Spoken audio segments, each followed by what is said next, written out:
الحرام ہے اور یہ دن حضرت امام حسین رضی اللہ تعالی عنہ کی یادیں لے کر طلوع ہوتا ہے۔ ویسے تو ہر دن امام حسین کا دن ہے، لیکن 10 محرم الحرام کو ایک خاص نسبت ہم سے صدیاں قبل دوپہر کے وقت عظیمت کی جو داستان انہوں نے رقم کی تھی،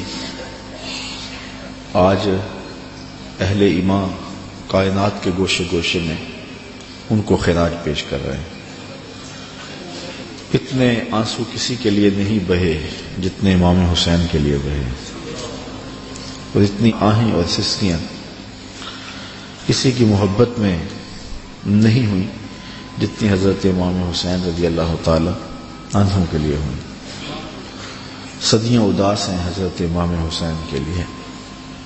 نواسہ رسول نے عظیمت کی جو داستان رقم کی اور جس طرح انہوں نے دین کے گرتے ہوئے پرچم کو اٹھا لیا اور اپنا گھر لٹا کے دین کو لٹنے سے بچا لیا، آج ہمارا ایک ایک عضو بدن ان کو خراج عقیدت پیش کرتا ہے۔ ہمارا دل، ہمارا قلب، ہماری آنکھیں ان کے حضور محبتوں کا خراج پیش کرتے ہیں۔ علماء سے آپ نے اس عنوان سے بہت ساری باتیں سنی اور محبتوں کے نغمے بھی چھڑے رہے، کربلا کی یاد بھی تازہ ہوتی رہی اور زخموں سے خون بھی بہتا رہا اور آنکھیں آنسوں کے خراج بھی دیتی رہی۔ یہ ان کے ساتھ محبت کا ایک ثبوت ہے۔ حضرت امام حسین رضی اللہ تعالی عنہ کی سیرت، آپ کا انداز معاشرت، آپ کی زندگی اور آپ کی یہ عظیم قربانی ہم سے اس چیز کو طلب کرتے ہیں کہ ہم ان کے اسوہ کو اپنائیں۔ چونکہ وقت بہت تھوڑا ہے، میں 2-4 باتیں جو حضرت امام حسین کی زندگی سے ہم روشنی لے کر کے اپنی زندگیوں میں ڈال سکتے ہیں۔ رضائے الہی کا حصول یہ امام کا مطمع نظر تھا، اور اس کے لیے ان کی زندگی کی ایک ایک ساتھ گزرتی ہے۔ اللہ کی رضا کے لیے، اس کی قربت کے لیے اپنی جان قربان کر دینا اور اپنا سب کچھ لٹا دینا، یہ بندگی کی معراج ہے۔ شہادت کو شہادت اس لیے کہتے ہیں کہ شہید اپنے خون سے سچائی کی گواہی دیتا ہے، اللہ کی توحید کی، اس کے دین کی گواہی دیتا ہے، اور یہ بہت اونچا منصب ہے۔ حضرت امام حسین رضی اللہ تعالی عنہ کو پہلے سے یہ معلوم تھا کہ وہ شہید کر دیے جائیں گے۔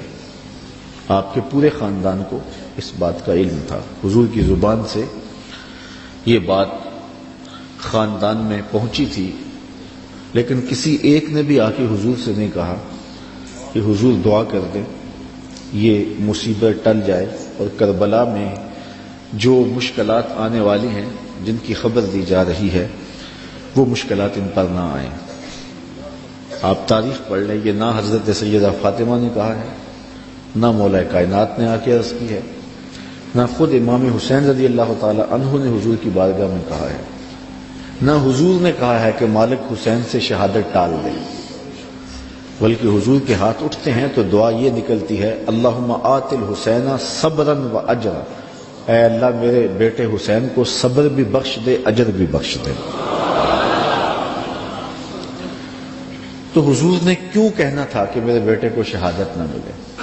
وہ تو اس امتحان کے لیے تیار کر رہے تھے۔ استاد جب شاگرد کو پڑھاتا ہے، محنت کراتا ہے، تو وہ یہ کبھی نہیں چاہتا کہ میں نے جو اس کو محنت کروائی ہے اس کے امتحان نہ ہو۔ وہ کہتا ہے یہ امتحان گاہ میں جائے، زمانے کو پتہ چلے کسی استاد نے پڑھایا تھا، تو حضور حضرت امام حسین کے لیے دعا مانگ رہے ہیں کہ مالک اسے صبر بھی دے، اجر بھی دے۔ جب کربلا میں حسین پیاس کاٹے تو پھر بھی ان کی زبان پر شکایت کا لفظ نہ آئے تو لوگ کہیں واقعی پیغمبر کی زبان چوسی تھی۔ حضرت امام حسین واقعی حضور کے کندھوں پہ کھیلے تھے، حضور نے ایسے ہی اپنا بیٹا قرار نہیں دیا تھا۔ اور یہ صبر کا امتحان تھا جو حضرت امام حسین رضی اللہ تعالیٰ عنہ نے دیا، ورنہ اگر یہ چاہتے تو فرات چھلک کے آپ کے قدموں میں آ کے سلامی نہ کرتے۔ یہ تو حوض کوثر کے وارث کے نواسے ہیں، ایڑیاں رگڑتے تو چشمے نہ پھوٹتے۔ یہ تو رب کی تقدیر کو مانے بیٹھے تھے، یہ تو اس امتحان میں کامیابی کے لیے دعا گو تھے کہ مالک ہمیں استقامت نصیب کرو۔ امام زہری کہتے ہیں کہ جب مروان کے زمانے میں حضرت امام زین العابدین کو دوبارہ گرفتار کیا گیا اور بیڑیاں پہنائی گئی، سب سے زیادہ دکھ حضرت امام زین العابدین نے دیکھے، کھلی آنکھوں سے یہ منظر کربلا کا سارا انہوں نے دیکھا۔ کہتے ہیں واقعہ کربلا کے بعد امام زین العابدین کبھی بھی ہنسے نہیں تھے اور کبھی ٹھنڈا پانی بھی نہیں پیا تھا۔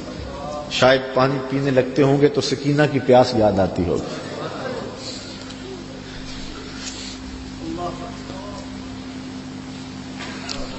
لیکن آپ کے ہاتھوں میں ہاتھ کڑیاں ڈال لی گئی اور قید میں ڈال دیا گیا۔ امام زہری کہتے ہیں کہ میں نے جو ہی امام کو دیکھا تو امام زہری رو پڑے۔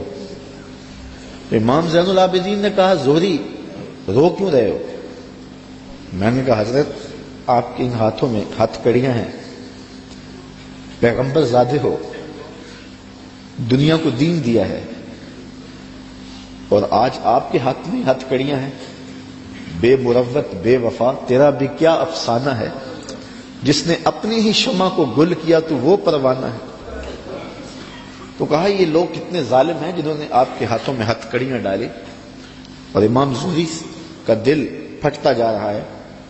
امام زین العابدین فرمانے لگے زہری پریشان ہونے کی ضرورت نہیں، ہم تو اس کی تقدیر کے اوپر راضی ہیں، ورنہ یہ زنجیریں کیا ہیں، آپ نے جھٹکا دیا زنجیریں ٹوٹ گئیں۔ کہا یہ ہمارے لیے نہیں ہے۔ تو یہ کربلا کی مشکلیں ٹل جاتی ہیں اگر حضرت امام چاہتے، لیکن انہوں نے تو مشکل کو سہ کے اور قربانیاں دے کے عظیمت کی داستان رقم کرنی تھی، اور وہ زمانے نے دیکھا۔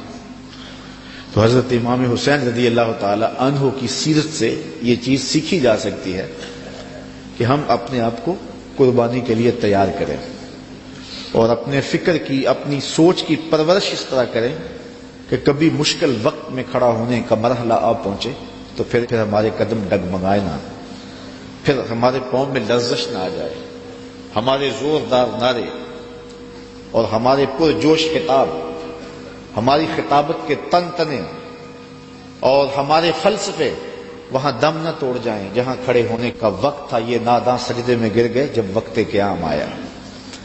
تو ہم نے اپنی پرورش حضرت امام حسین رضی اللہ تعالی عنہ کی اس فکر کی روشنی میں کرنی ہے، تاکہ اگر کوئی ایسا وقت آن پہنچے تو پھر ہمارے قدم اکھڑنے نہ پائیں۔ حضرت امام حسین رضی اللہ تعالی عنہ نے یزید کی بیعت سے انکار کیا، اور اس میں ہمارے لیے سیکھنے کی یہ بات ہے کہ ہم کبھی بھی کسی ظالم کے ہاتھ پہ بیعت نہ کریں۔ یہ جو مصلی کی امامت ہے، میں اپنے اس جملوں پہ آپ کی توجہ چاہوں گا۔ یہ جو مصلی کی امامت ہے یہ امامت صغرا ہے، چھوٹی امامت ہے، اور یہ تخت و تاج کی امامت جو ہے یہ امامت کبریٰ ہے، بڑی امامت ہے۔ ہم چھوٹی امامت کے بارے میں تو اتنے حساس ہیں کہ اگر کسی کے پاؤں کی انگلیاں بھی اٹھ جائیں تو ہم اس کے پیچھے کہتے نماز نہیں ہوگی۔ اگر کسی شخص کی داڑھی کا سائز چھوٹا ہو تو ہم اس پہ احتیاط کرتے ہیں کہ اس کے پیچھے نماز واجب الاعادہ ہے۔ تو یہاں تو داڑھی کا سائز اور انگلیوں کا لگنا اور اٹھنا بھی دیکھتے ہیں کہ نماز ہے۔ تو امامت صغرا میں ہماری یہ احتیاط ہے اور جہاں امامت کبریٰ کا معاملہ آئے وہاں آنکھیں بند کر کے بیٹھ جائیں؟ تو ہمیں سوچنا ہوگا. حضرت امام حسین رضی اللہ تعالی عنہ نے فرمایا تھا وَمِثْلُنَا لَا يُبَايِعُ، یہ نہیں کہا تھا کہ میں یزید کی بیعت نہیں کرتا، کہا میرے جیسا شخص یزید کی بیعت کر کیسے سکتا ہے. یزید فاسق مولن تھا، یزید شراب پیتا تھا، مسلمانوں کا قاتل تھا، فاجر تھا، اور امام حسین رضی اللہ تعالی عنہ کی پرورش آغوش نبوت میں ہوئی تھی. تو یزید کے ناپاک ہاتھ میں امام کا ہاتھ کیسے آ سکتا تھا؟ اور ابھی حضرت کہہ رہے تھے کہ لوگ سر بچانے کے لیے ہاتھ دے دیتے ہیں، اور امام نے ہاتھ بچانے کے لیے سر دے دیا. اور تاریخ کربلا کی پڑھیں، آپ کو نیزوں کے اوپر سر نظر آئیں گے، آپ کو گھوڑوں کی ٹاپوں پہ روندے جانے والے لاشوں کا تذکرہ ملے گا، لیکن امام کے ہاتھوں کا ذکر آپ کو کہیں نہیں ملے گا. امام کا سر نیزے کی نوک پہ تھا، لاشیں گھوڑوں نے رون دیے، امام کے ہاتھ کدھر گئے؟ شاید قدرت نے اٹھا لیے ہوں کہ کوئی یزیدی امام کا کٹا ہوا ہاتھ نہ اٹھا لے اور پھر یزید اس ہاتھ کو اپنے ہاتھ میں ڈال کر کے کہے چلو اس طرح ہی صحیح، امام کا ہاتھ تو میرے ہاتھ میں آ گیا. امام کی عظمت کا پہرا رب نے دیا اور ان کی آبرو کا پہرا رب نے دیا. امام حسین کا کٹا ہوا ہاتھ بھی یزید کے ہاتھ میں نہیں آیا.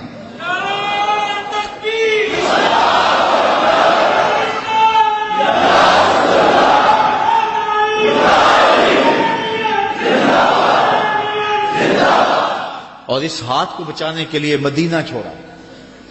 مدینہ چھوڑنا کوئی آسان تو نہیں نا. 8 دن کے لیے حاجی جاتا ہے نا، مدینے میں رہتا ہے، اور جب چھوڑتا ہے تو قیامت ٹوٹ رہی ہوتی. کسی نے پوچھا تھا عمرے اور حج کا ماجرا، تو میں نے کہا تھا کعبۃ اللہ پہ پہلی نظر مشکل ہے اور روضہ رسول پہ آخری نظر مشکل ہے. تو 8 دن رہنے کے بعد وہاں سے پلٹنا قیامت ہوتا ہے. اور جس نے زندگی مدینے میں گزاری ہے، جو پیدا مدینے میں ہوا، جس کے گھر کا دروازہ مسجد نبوی کے اندر کھلتا ہو، جس کا مسکن اور مولد مدینہ ہو. اعظم چشتی مرحوم جب مدینہ رسول میں آخری حاضری پر گئے تو بیمار تھے، ویل چیئر پہ تھے. تو انہوں نے الوداع ہوتے ہوئے خادم سے کہا کہ میرا رخ حضور کے روضے کی جانب رہنے دو اور کچھ پیچھے سے کھینچو. اور جب وہ نظارے نگاہوں سے اوجھل ہونے لگے تو اعظم چشتی مرحوم نے کہا کہ جاں بدن سے نکلتی ہے اعظم، جاں بدن سے نکلتی ہے اعظم، کوئی آسان ہے مدینے سے جدا ہونا. تو اپنی فکر کی آبیاری کے لیے اور یزید سے اپنے ہاتھ کو بچانے کے لیے آپ نے وہ شہر مدینہ بھی چھوڑا، شہر خوبہ بھی چھوڑا، پھر مکہ المکرمہ بھی چھوڑا. 8 ذی الحج کو مکہ المکرمہ چھوڑا، تاریخ پڑھیں آپ. اور منا میں 8 ذی الحج کو لوگ جمع ہو رہے ہیں، اے تماشا گاہے عالم روئے تو کجا بہرے تماشا می روی. اب یہاں مجھے اقبال یاد آئے، مدعاش سلطنت بوتے اگر خود نہ کر دے وا چنی ساما سفر. اقبال کہتے ہیں کہ اگر حضرت امام حسین رضی اللہ تعالیٰ عنہ کا مدعا سلطنت کا حصول ہوتا تو اتنے تھوڑے لوگوں کے ساتھ آپ کبھی بھی سفر نہ کریں. ٹوٹل 145 افراد ہیں، بچوں اور خواتین کے سمیت، اور سارا مدینہ آپ کا مرید ہے. اللہ اکبر. مکے میں پوری دنیا سے حاجی آ رہے ہیں، لیکن آپ مکے کو چھوڑ کے جا رہے ہیں. کرمہ بن عدی بن حاتم راستے میں ملتا ہے تو 30,000 کا لشکر آپ کی پشت پہ کھڑا ہونے کا عندیہ دیتا ہے. آپ فرماتے مجھے یہ بھی قبول نہیں ہے. یزید کا مکروہ چہرہ بے نقاب کرنے جا رہے تھے اور اس شہادت کو چومنے جا رہے تھے جس کی بشارت رسول اللہ نے دی ہوئی تھی. اور پھر بڑھتے گئے اور اٹھنے والے قدم حضرت امام کے پیچھے نہیں ہٹے، اور قیامت تک لوگوں کو درس اور سبق دے گئے کہ حق کے لیے جان کا نذرانہ پیش کرنا پڑے تو یہ سودا سستا ہے. آج دین کی قدریں پامال ہوں اور ہم ڈھب سے بات بھی نہ کر سکیں تو میں پوچھتا ہوں کیا حجرہ فاطمہ سے بڑی بھی کوئی خانقاہ ہو سکتی ہے؟ کیا حسین ابن علی سے بڑا بھی کوئی سجادہ نشین ہو سکتا ہے؟ تو جب انہوں نے حق کے لیے اپنا سب کچھ لٹا دیا تو مجھے اور آپ کو اپنی زندگی کی ایک ایک ساتھ کو دین کے لیے پیش کر دینا ہوگا. حضرت امام حسین سے سیکھا جا سکتا ہے صبر اور استقامت کا سلیقہ کہ انہوں نے کس طرح صبر کا امتحان دیا۔ 57-58 سال کی عمر کا شخص ہو اور اس کو یہاں سے چل کے باہر وضو خانوں تک 3 سے 4 مرتبہ جانا پڑے تو سانس پھول جائے گی، اور حضرت امام حسین ایک بار نہیں گئے، 71 بار لاشیں لینے گئے، 71 مرتبہ لاشیں لینے گئے ہیں، اور لاشیں بھی بیگانوں کی نہیں ہیں، اپنے بیٹوں کی۔ جوان بیٹے کی لاش اٹھانا تماشا لبے بام نہیں ہے۔ کسی کا جوان بیٹا فوت ہو جائے، سارے گھر والے دلاسا دے رہے ہوتے ہیں تو باپ اور ماں سنبھلتے نہیں ہیں۔ ایسے مناظر آپ روز دیکھتے ہیں۔ جنازہ اٹھتا ہے تو 10 آدمی تھام کے لے جا رہے ہوتے ہیں، یہ کون ہے؟ کہا اسی کے جوان کی لاش جا رہی ہے۔ جوان بیٹے کی لاش ہو، 10 آدمی سنبھالا دے رہے ہوں اور باپ پھر بھی نہیں سنبھلتا، موت بھی تبھی ہوتی ہے۔ میں سلام پیش نہ کروں اس حسین پر جو جوان علی اکبر کی لاش کو کندھوں پہ اٹھا کے خیموں تک لاتا ہے اور پھر بھی ہاتھ اٹھا کے کہتا ہے مالک حسین کی یہ قربانی بھی قبول فرما۔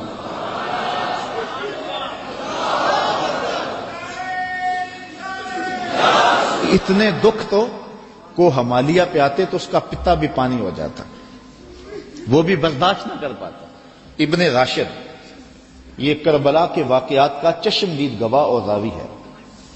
وہ لکھتا ہے کہ میں خود کھڑا تھا اور میں نے حضرت امام عالی مقام رضی اللہ تعالیٰ عنہ کو دیکھا کہ انہوں نے اپنے سینے سے ایک جوان کی لاش کو لپٹایا ہوا ہے اور مقتل سے خیموں کی جانب آ رہے ہیں، اور وہ جوان اتنا قد آور ہے کہ اس کے باوجود اس کے پاؤں زمین پہ گھسیٹ رہے ہیں، اور مقتل سے لے کر کے خیموں تک ریت پر ایک لکیر بن رہی ہے۔ تو میں پہچانتا نہیں تھا اس شخص کو، وہ نوجوان کون ہے؟ تو میں نے کسی سے پوچھا، میں نے کہا یہ نوجوان کون ہے جس کو امام اٹھا کے لے جا رہے ہیں؟ کہا یہ امام حسن کا بیٹا قاسم بن حسن ہے۔ وہ منظر بھی زمانے نے دیکھا، 6 ماہ کا اثر ہے، اور حضرت امام ہاتھوں پہ لے کے فرات کے کنارے پہ کھڑے ہیں۔ یہ تمام حجت تھی، پانی کے محتاج نہیں تھے، کوثر چھلک کے قدموں میں سلامی دینے آتا۔ حسین ابن علی کے نام پر تو پانی رکتا ہی نہیں ہے۔ میں ذکر کر رہا ہوں، سب کی آنکھوں میں پانی نہیں آ رہا؟ یہ پانی تو آج تک سلامی پیش کر رہا ہے۔ پانی کا مسئلہ نہیں تھا، اتمام حجت تھی۔ کہا تمہاری لڑائی میرے ساتھ ہے، اس 6 ماہ کے بچے نے تمہارا کیا بگاڑا؟ تو پھر کیا ہوتا ہے؟ پانی نہیں ملتا، 2 شاخہ تیر ملتا ہے۔ 6 ماہ کے بچے کا حلق تیر کاٹ جائے، وہ حلق پہ تیر نہیں لگتا، باپ کا کلیجہ کٹتا ہے، لیکن خون ہاتھوں میں لے کے آسمان کی طرف اچھال کے بولتے ہیں مالک حسین کی یہ ننھی قربانی بھی قبول فرما۔ 71 لاشیں لائن میں پڑے ہوئے۔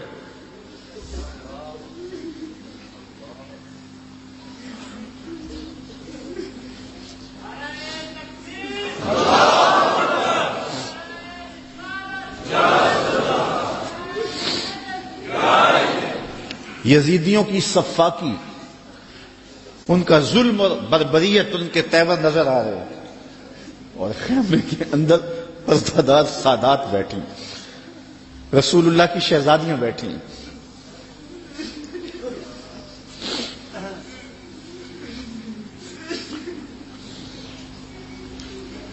ان کا کیا دکھ ہوگا جو امام کے کلیجے میں ہوگا؟ اور وہ شہزادیاں یہ ہیں، کسی کا باہر بیٹا لیٹا ہوا ہے، ان کے بھتیجے اور بھانجے باہر لیٹے ہوئے، ان کو تلقین کرتے ہیں کہ صبر کا دامن نہیں چھوڑنا، اور امام گھوڑے کی زین پہ سوار ہوتے ہیں۔ بانکپن ایسا ہے جس ڈھب سے کوئی مقتل میں گیا وہ شان سلامت رہتی۔ زمانے نے دیکھا 71 لاشیں اٹھا کے خیموں تک لانے والا حسین جب گھوڑے پہ آتا ہے تو اشقیاء کی صف میں کھلبلی مچ جاتی ہے، آواز آ رہی ہے یہ کون ذی وقار ہے، بلا کا شاہ سوار ہے، لباس ہے پھٹا ہوا غبار سے اٹا ہوا، تمام جسم نازنی چھدا ہوا کٹا ہوا پھر بھی ہے ڈٹا ہوا، یہ نبی کا نور عین ہے، یہ بال یقین حسین۔ اللہ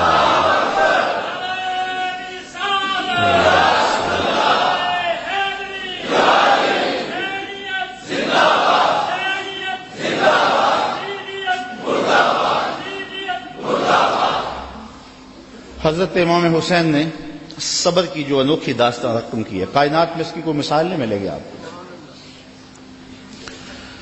صبر کسے کہتے ہیں اس کے بارے میں کہنے والوں نے بہت کچھ کہا ہے۔ واویلا نہ کرنا، منہ پہ تماچے نہ مارنا، ناشکری کا کلمہ نہ کہنا، اعضاء کا ایسا اضطراب کہ جو شریعت میں نامحمود ہو اس کا سرزد نہ ہونا، صبر کے بڑے مفاہیم ہیں۔ لیکن صبر کا مفہوم میں نے ایک یہ بھی پڑھا ہے کہ صابر وہ ہے جس کے معمول عبادت میں فرق نہ آئے۔ پہلی صف میں کھڑا ہونے کی عادت تھی، نماز پڑھتا تھا، جوان بیٹا فوت ہو گیا، اذان پکاری گئی تو پہلی صف میں کھڑا پایا گیا، نماز قضا نہیں ہوئی، آپ کہیں گے بندہ صابر ہے۔ گھر میں میت پڑی ہے، نماز قضا نہیں ہوئی، جس کے معمول عبادت قضا نہ ہوں وہ صابر کہلاتا ہے۔ صبح اٹھ کے قرآن پڑھنے کی عادت تھی، گھر میں میت پڑی ہے، چلو دوپہر کو تدفین ہونی ہے، نماز پڑھی تو تلاوت آج بھی چھوڑی نہیں ہے، ہم کہیں گے بندہ صابر ہے۔ اگر صبر کی یہ تعریف ہے کہ معمول عبادت قضا نہ ہو تو صابر کہلاتا ہے، تو پھر اس تعریف کے آئینے میں امام حسین کو دیکھو، 71 لاشیں پڑی ہیں، اپنا بدن زخموں سے چور ہے۔ محتاط روایت یہ ہے کہ آپ کا جب پیراہن اتارا گیا تو 113 تیر، 33 زخم تلواروں کے تھے اور 34 گھاؤ نیزوں کے تھے، کچھ نیزے بدن میں ٹوٹ گئے تھے، اور گھوڑے کی زین سے فرش زمین پہ آئے۔ صابر ایسا ہے کہ عبادت کا وقت آ گیا، سجدہ قضا نہیں ہونے دیا۔ ایسا صابر ہے کہ سجدہ قضا نہیں ہونے دیا، آتے ہی پیشانی سجدے میں رکھ لی، اللہم رضن بقضائک وصبرن علی بلائک تسلیما لامرک۔ اے اللہ، سب کچھ کٹا کے، اور بچوں کی لاشیں پڑی ہیں، حسین کے لخت لخت سے خون بہ رہا ہے، لیکن حسین پھر بھی حاضر ہو گیا تیرے امر کو تسلیم کرتے ہوئے اور آنے والی مشکلوں پر صبر کرتے ہوئے، اور حسین تیرے حکم پہ راضی ہے، تو بھی بتا، تو بھی حسین پہ راضی ہوا ہے یا کہ نہیں ہوا؟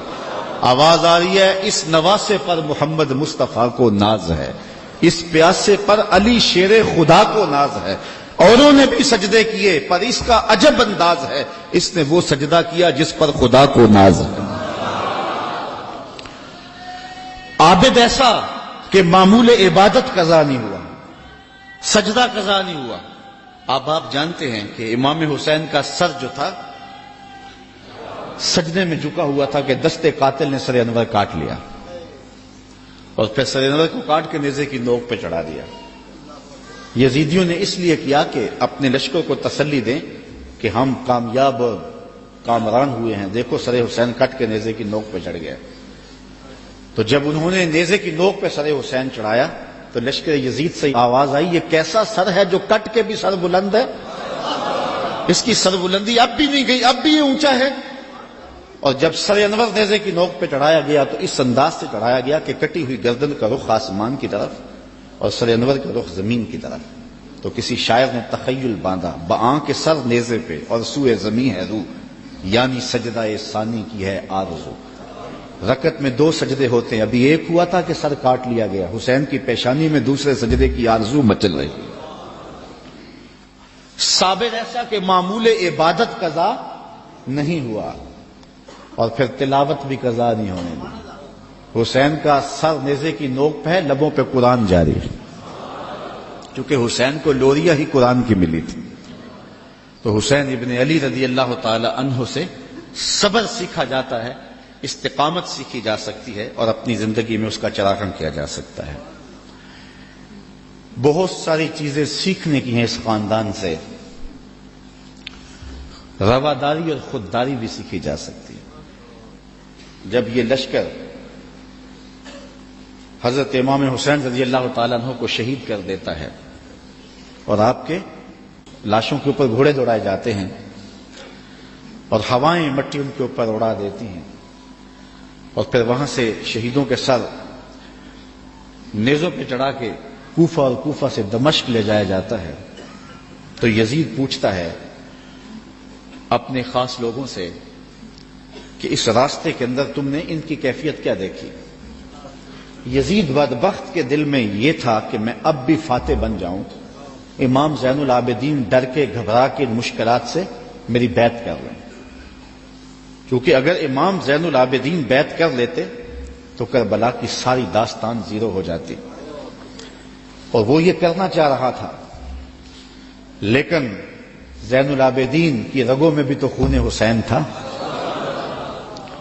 تو بڑے دکھ دیے۔ آدمی حیران ہو جاتا ہے کہ کس طرح انہوں نے گھوڑوں کے اوپر سوار کرا کے اطرت پیغمبر کو بازاروں میں پھرایا، اور پھر ان کے سر نیزوں کی نوک پہ چڑھے ہوئے تھے، لیکن دربار یزید میں جب پہنچے تو یزید نے اپنے خاص لوگوں سے پوچھا کہ کیا ان کی اب حالت ہے؟ لاشیں کٹ کے وہاں پڑے ہوئے ہیں، سر یہ ہیں، تو اب تو دب گئے ہوں گے۔ تو جو اس نے جواب دیا اس سے اس خاندان کی خودداری اور غیرت دیکھو۔ اس کے معتمد خاص نے کہا کہ ہم کربل سے یہاں تک پہنچے ہیں اور ہم نے بہت دکھ بھی دیے ہیں، ان کو ذہنی اذیتیں بھی دی ہیں، بعض جگہوں کے اوپر ان کے اوپر پتھراؤ بھی ہوا ہے، لیکن لگتا یہ رہا ہے کہ فاتح یہ ہیں اور ہم مفتو ہیں۔ ان کا انداز اور ان کا تیور ہمیشہ یہ بتاتا رہا ہے کہ اصل فاتح یہ اور مفتو ہم ہیں، اور حقیقت ہے بھی یہی۔ اقبال کہتا ہے جو دلوں کو فتح کر لے وہی فاتح زمانہ، جو دلوں کو فتح کر لے وہی۔ حشام بن عبد الملک بنو امیہ کا بڑا تگڑا حکمران گزرا ہے، حج کرتا ہوا حجر اسود کے سامنے آیا، دل میں آیا کہ میں حجر اسود کو چوموں، ہجوم اتنا تھا کہ چوم نہ پایا۔ جن لوگوں نے حج کیا ہے منظر آنکھوں میں گھوم گیا ہوگا، تو اتنا ہجوم تھا کسی نے بادشاہ کی پرواہ نہیں کی، راستہ نہیں دیا۔ وہ ایک سمت کھڑا ہو کے منتظر رہا کہ کوئی رش کم ہو تو میں حجر اسود کو بوسہ کروں۔ اتنے میں امام زین العابدین بھی طواف کرتے کرتے آئے، وہ رک کر کے جب حجر اسود کو دیکھنے لگے تو لوگوں نے راہیں چھوڑ دی، آگے بڑھے، حجر اسود کو چوما اور پھر طواف میں لگ گئے۔ حشام کو بڑا غصہ آیا کہ میں بادشاہ وقت اور میرے لیے لوگوں نے راستہ نہیں چھوڑا اور ان کے لیے راستہ چھوڑ دیا۔ تو وہ اپنے درباری شاعر فرزدق سے کہنے لگا من ہاذا، یہ کون ہے؟ حالانکہ وہ جانتا تھا یہ امام زین العابدین، لیکن اس نے تحقیر کرنے کے لیے تجاہل عارفانہ برتتے ہوئے کہا من ہاذا، اے کون ہے؟ وہ جو فرزدق شاعر تھا تو بادشاہ کا درباری شاعر، لیکن آج اس کی غیرت جاگی۔ جب اس نے کہا من ہاذا، یہ کون ہے؟ تو فرزدق نے کہا بادشاہ تو نہیں جانتا یہ کون ہے؟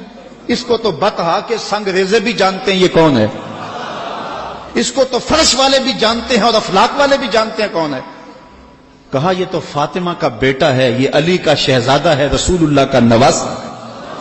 اور پھر کھڑے کھڑے امام کی شان میں قصیدہ لکھ دیا، اور اس میں فرزدق نے بادشاہ کو مخاطب ہو کے کہا تیرا نکرہ کرنا اس معرفہ کو نکرہ نہیں کر دے گا، یہ کل بھی معرفہ تھا، یہ آج بھی معرفہ ہے، تیرا من ہاذا کہنا اس معرفہ کو نکرہ نہیں کرے گا۔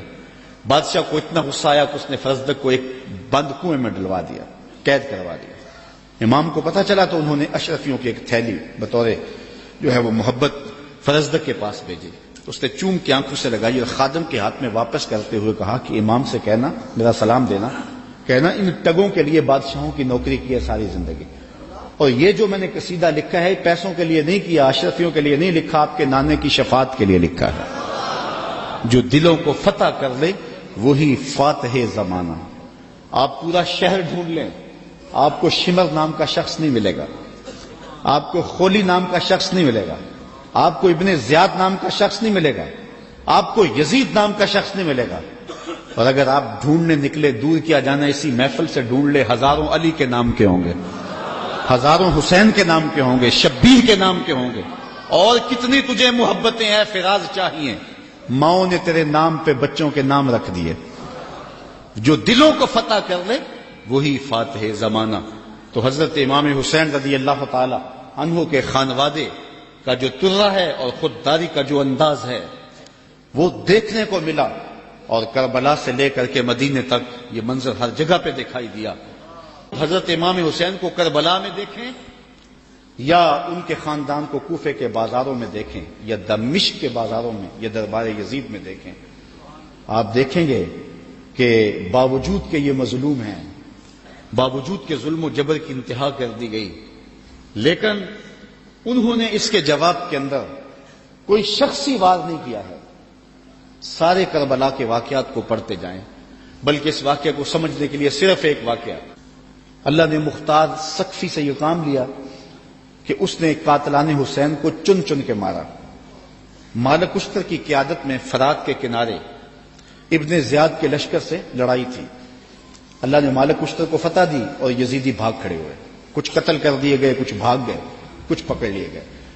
ابن زیاد بھی بھاگ کر کے ایک سمت رخ کر جاتا ہے کہ میں ان لوگوں کی دست برد سے دور ہو جاؤں، اور اپنے گھوڑے کو ایڑ لگائی اور تیزی سے سرپٹ گھوڑا دوڑا رہا ہے۔ ادھر پیاس کی شدت ہے، زبان کانٹا ہو گئی، حل خشک ہو گیا۔ صحرا کے اندر لگا ہوئے خیمہ دکھائی دیا، سوچا کہ اس خیمے والے سے جلدی سے رک کر کے پانی کے 2 گھونٹ لے لوں اور پھر آگے بڑھ جاؤں گا۔ گھوڑے سے اترا، خیمے کا پردہ سرکایا، دیکھا کہ امام زین العابدین عبادت کر رہے ہیں۔ امام زین العابدین کبھی مدینہ سے باہر نکل کے صحراؤں میں خیمہ گاڑ لیتے، مہینہ مہینہ گزارتے۔ یہ کچھ ایسی جگہ پہ خیمہ گاڑے عبادت میں مصروف تھے، قرآن کی تلاوت کر رہے تھے۔ اس نے سرکایا پردہ تو دیکھا امام ہے، غیرت ہوتی تو ایک پانی کا گھونٹ بھی نہ مانگتا، لیکن مرتا تھا کیا کرتا۔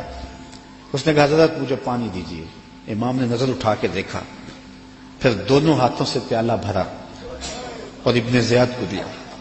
اس نے پانی پیا، پیاس زیادہ تھی، کہا حضرت اور دیجیے۔ آپ نے پھر دیا، اس نے پھر مانگا، آپ نے پھر دیا۔ سمجھا کہ امام نے مجھے پہچانا نہیں، اگر پہچان لیتے تو میرے منہ پہ تھپڑ مارتے، مجھے پانی نہ دیتے، میں نے جو ان کے خاندان کے ساتھ کربلا میں کیا تھا۔ تو کہنے لگا حضرت شاید آپ نے مجھے پہچانا نہیں۔ امام کی آنکھیں برسنے لگی اور فوارے چھوٹ پڑے اشکوں کے، اور آپ نے فرمایا بدبخت تجھے نہیں پہچانتا جس نے میرا گھر اجاڑ کے رکھ دیا، 6 ماہ کے عسکر کو بھی پانی نہ دیا۔ تو کہا حضرت اگر آپ پہچان گئے ہیں مجھے تو پھر مجھے 3 پیالے لبالب بھر کے کیوں دیے ہیں؟ کہا جب ہم تمہارے گھر آئے تھے جو تم نے کیا یہ تمہارے خاندان کی ریت تھی، اور آج تم ہمارے گھر آئے ہو جو میں کر رہا ہوں یہ میرے خاندان کی ریت ہے۔ نصیب اپنا اپنا، مقام اپنا اپنا، کیے جاؤ میں کارو کام اپنا اپنا۔ تو حضرت امام حسین رضی اللہ تعالی عنہ کے خاندان سے یہ سیکھنے والی چیزیں ہیں جس کو ہم اپنی زندگیوں میں داخل کر کے اپنی زندگیوں میں چراغاں کر سکتے ہیں۔ حضرت امام حسین رضی اللہ تعالی عنہ کا نام کل بھی روشن تھا، آپ کا نام آج بھی روشن ہے۔ یزید مر گیا،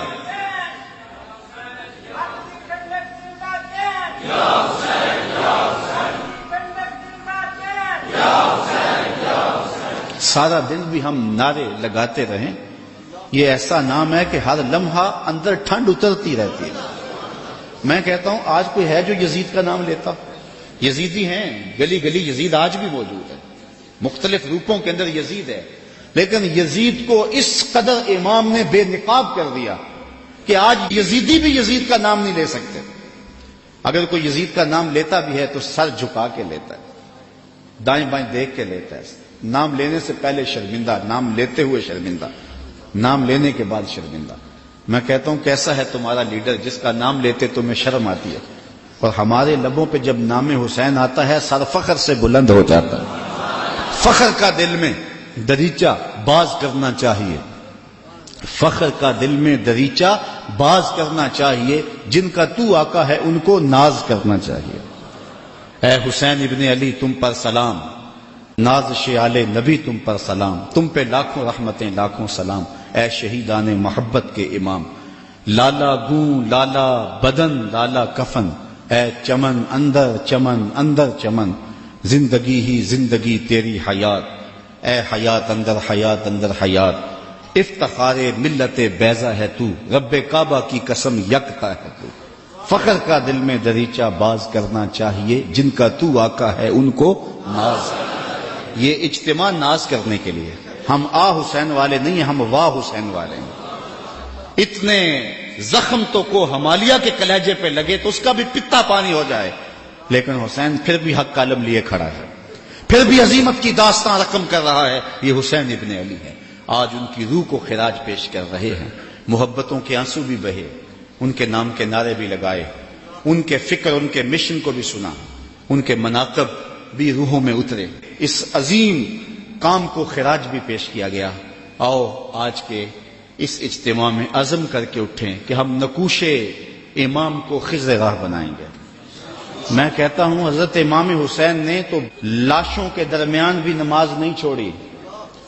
71 لاشیں پڑی ہوئی ہیں، پردے داروں کے پردوں کا دکھ بھی ستا رہا ہے، اور بدن میں تیر پیوست ہیں، اور نیزوں کی انیاں پسی ہوئی ہیں، اور گھوڑے کی زین سے فرش زمین پہ آ رہے ہیں۔ آپ نے ان حالات میں بھی نماز نہیں چھوڑی۔ ہم کیسے حسینی ہوں گے کہ 10 محرم کے دن بھی ہمیں نماز نصیب نہیں ہوگی؟ اگر 10 محرم کے دن بھی ہم نماز نہیں پڑھیں گے اور نام حسین ابن علی کا لیں گے تو پھر حرف حرف اور لفظ لفظ منافقت ہوگی۔ آئیے ان کا نام لیتے ہیں تو ان کے نقوش پاک کو بھی خضر راہ بناتے ہیں۔ میں ایک نعرہ لگوانا چاہتا ہوں، امام کے نام کا خود لگواؤں گا، لیکن نعرہ باقپن سے ہو، اوپر نیچے باہر ہجوم محبت ہے، تو ذرا یزیدیوں کو پتہ چل جائے کہ امام کا نام آج بھی زندہ ہے، اور محبتوں کے یہ تیور نعرہ تکبیر۔ اللہ آپ کو سلامت رکھے۔ حسین کل بھی زندہ تھا، حسین نعرہ تکبیر، نعرہ تکبیر، نعرہ رسالت، نعرہ رسالت، نعرہ رسالت، حسینیت، حسینیت، حسینیت، یزیدیت، یزیدیت۔ علامہ اقبال کا سارا فلسفہ نچوڑیں تو جو رس نکلتا ہے اس کا مصداق امام حسین بنتے ہیں۔ جوس کیا نکلتا ہے؟ کی محمد سے وفا تو نے تو ہم تیرے ہیں، یہ جہاں چیز ہے کیا لوح و قلم، پھر لوح بھی تیرے ہاتھ میں دے دیں گے، قلم بھی تجھے پکڑا دیں گے، پھر تیری تقدیر کے فیصلے کسی اور جگہ نہیں ہوں گے، بلکہ خدا بندے سے خود پوچھے گا بتا تیری رضا کیا ہے۔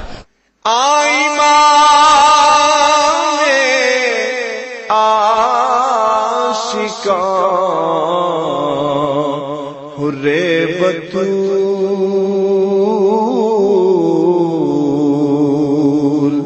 سرو آزاد ز بوستان رسول، السلام یا نانہ حسن و حسین۔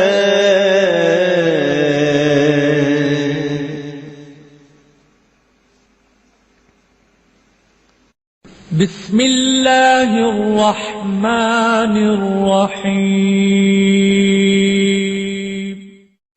ہم جوہد و عظیمت کے راہی، ہم جوہد و عظیمت کے راہی، منزل پہ جا کر دم لیں گے، میدان عمل میں نکلے ہیں، میدان عمل میں نکلے ہیں، باطل کو مٹا کر دم لیں گے، ہم جوہد و عظیمت کے راہی، منزل پہ جا کر دم لیں گے، آفاق کے ہر ہر گوشے میں، آفاق کے ہر ہر گوشے میں قرآن سنا کر دم لیں گے، اب رکنا نہیں، اب تھمنا نہیں، اب رکنا نہیں، اب تھمنا نہیں، فردوس میں جا کر دم لیں گے، ہم جوہد و عظیمت کے راہی، منزل پہ جا کر دم لیں گے، میدان عمل میں نکلے ہیں، باطل کو مٹا کر دم لیں گے. اس دارالعلوم کی ایک ایک اینٹ میں پیار بھرا ہوا ہے، درد بھرا ہوا ہے، تو اس کے لیے دعا گو رہیں، اپنے تعاون سے بھی نوازتے رہیں. اللہ کی توفیق سے یہ ایک مرحلہ تقریباً تکمیل کے قریب ہے. ہم نے چاہا یہ تھا کہ 3.5 لاکھ روپے کا ایک ستون بما اوپر والا چھت اور فرشی لینٹر جو پڑا ہے، یہ 3.5 لاکھ روپے کا ایک بنتا ہے. تو اگر ہمیں 99 لوگ مل جائیں تو یہ سارا مکمل ہو جائے، لیکن 47 لوگ ہمیں مل سکے. چونکہ 3.5 لاکھ روپے ہم نعت خواں کو دے لیتے ہیں، مدرسے کو دینا ہمارے لیے مشکل ہے، ہمارا مزاج ایسا بنا ہوا ہے. تو پورے ملک کے اندر اتنے لوگ ملے، اللہ ان کے رزق میں بے پناہ برکتیں عطا فرمائے. باقی جن لوگوں نے انفرادی طور پہ کوشش کی، 2، 5، 7، 8، 10، 20 ہزار جتنی توفیق ہوئی شامل ہوئے، تو یہ اتنا کام مکمل ہوا. اور یہ تھوڑا سا حصہ ہم نے یہ کچھ قرض لے کر کے ڈالا ہے، اور آگے والا حصہ بھی ہم نے جو ہے وہ تعمیر کرنا ہے.